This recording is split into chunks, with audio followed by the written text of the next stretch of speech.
Margot a fait son entrée dans la compétition des Masters 2023 de N'oubliez pas les paroles.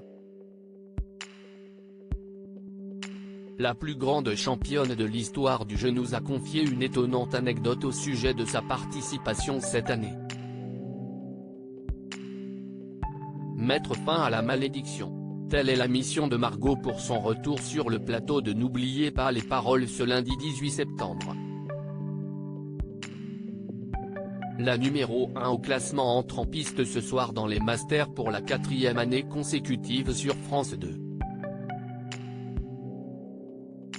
Cette compétition permet aux 32 meilleurs candidats de s'affronter avec, pour l'un d'entre eux, la possibilité de gagner jusqu'à 20 000 € par émission. Et à ce jeu, la jeune femme de 26 ans est la championne. Pourtant, la Bretonne n'a jusqu'à présent jamais gagné ce tournoi exceptionnel.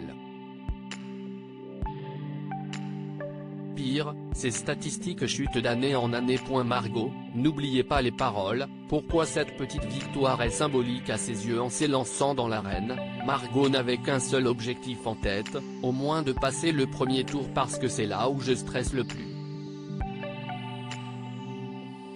Une fois que le premier tour est passé, on prend les émissions une par une. Éliminée dès les 16e de finale l'année passée, en quart de finale en 2021 et demi-finale en 2020, la chanteuse s'est donc rattrapée cette fois-ci.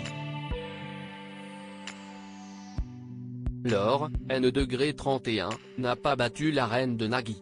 Un exploit dont se félicite la principale concernée, soulagée de faire mieux que lors des précédents Masters.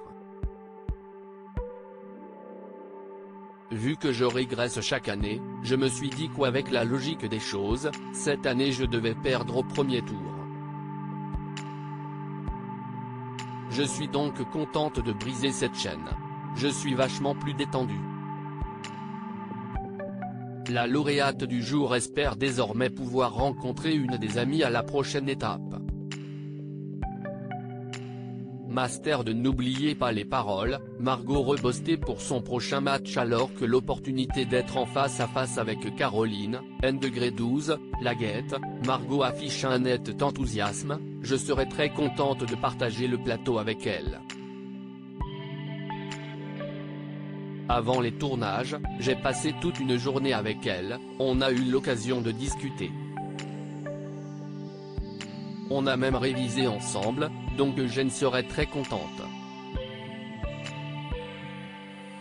Dans tous les cas, j'y vais un peu plus détendu peu importe l'issue du match.